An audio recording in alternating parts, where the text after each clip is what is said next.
Okay, I believe we're on. I won't really know until I actually play the recording. So this is going to be my new setup. We're going to make a studio in here. And rather than having curtains, black curtains, we're going to paint these walls black. And we're going to put this door back up on here so that won't be seen. And we're going to paint that black as well. I've not decided whether or not to buy a professional e-glass or just to use what I have. I did get new markers. My husband went to Staples and he got me some Expo neon markers and some Expo bright, what are they called? Bright sticks. So we'll see how they go. It's pretty bright in here. I don't think I need any extra light on me, but we'll find out. So anyways, let's try a couple of these out. So I have white. So that's the first marker. Oh, that's not very, I definitely need to make sure that I can do this with this. I need to stabilize this, is what I need. Okay, so I have white. That actually doesn't look too bad. These are the bright sticks. And then I have blue. And you'll notice I'm actually writing right way around today. I will change it in the video settings. I'll just flip it. I have green. Well, that stands out pretty nice. I have pink. And I have yellow. And these are the bright sticks. Definitely need to learn how to write better. Oh, that stands out quite well. Let me just make sure this is taped so it's going through the glass because I think it's kind of come off a bit. Okay, so those are the bright sticks. And then I'll put underneath the colors that are not bright sticks. So this is pink. This is just neon. You can see that pops quite a bit more. I have blue. Oh, I noticed that these drip a little bit there. Isn't that interesting? So these may not work on my whiteboard, the bright sticks. Okay, well, I have blue, neon. I have green neon.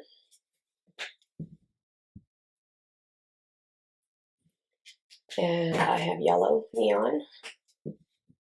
Yeah, clearly the bright sticks drip. That's very interesting. I do not have any white, but I do have orange. And again, that noise that you're hearing, that's just my furnace clicking on. So anyways, that's kind of cool. I'm going to erase these. Oh, I did not bring my other eraser with me today, so I'm just trying out this cloth today to see how that works. Yes, I'm quite excited about setting up a little studio in here. Like I said, I may have to get better tech here, but it's just a start. So one of the things that I really found fascinating with the Exploding Dots guy, again, not going to say his name because I never say it right, but what I found fascinating about how he was teaching it is just how closely related it is to the Mortensen Math program. It's really just representational. So, you know, we have x squares, and I'll use pink. Ours are red x squares. And then we have x's. This is supposed to be blue, but it almost looks white. And then we have, you know, green units. And I'm just going to make a little dot like that, which we've always kind of used throughout this. I think I just used a bright stick. And it looks like maybe it's dripping. All right, anyways, so we have the x squared kinds, the x's, and the units. And if we had 2 of the x squared kind, we would draw them like this. Again, I need to work on my writing skills here on this board. It's not near as easy as a whiteboard. Maybe I want to have 3x. And let's see, maybe I want to have 3 units. Oh, that is excellent neon green. Okay, let me just use that. Let me do that again. I'm going to use the other green. So 1, 2, let's say we want to have 4 of those. Let's make that 5. All right. So our representational is, you know, squares, rectangles, and squares again. And what you're doing with exploding dots is you're really just, it's representational again, but just differently. So in here, we would be doing 2 dots for that. And here, we would be doing 3 dots for this. And here, we would be doing, I think I'll just use the neon one because these ones really do drip. We'd be doing 1, 2, 3, 4, 5 dots for that. I'm going to change these to the other ones so they're exactly the same color. So 1, 2, 3, 4, and 5. Okay, and so this is 2 of the x squared kinds, and 3 of the x kind, and 5 of the units kind. And in what he calls this is an x1 box, and also basically an x1 machine, I should say. An x1 machine really is just where you can use any of your bases in it, because you can have powers of 2, or bases of 2, bases of 3, bases of 4, bases of 5, bases of 6, bases of 7, bases of 8, bases of 9, bases of 10.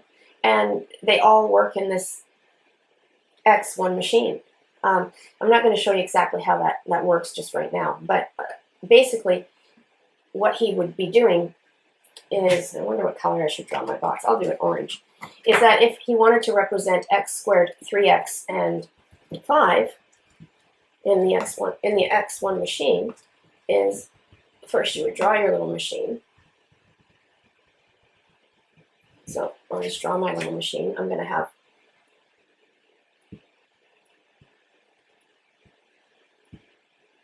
again, I apologize for my drawing, but an artist I am not.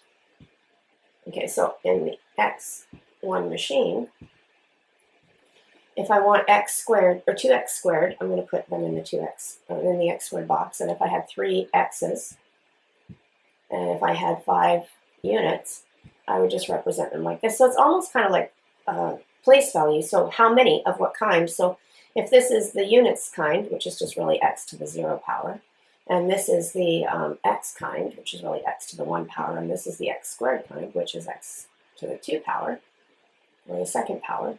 I don't like the way that's written. I'm going to rewrite that.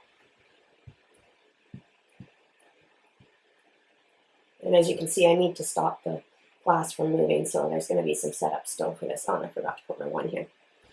This really is just 2 of the x squared kind, 3 of the x kind, and 5 of the x to the 0 power kind, which is really just units. Like x to the 0 really just equals 1, so there's 5 ones in there.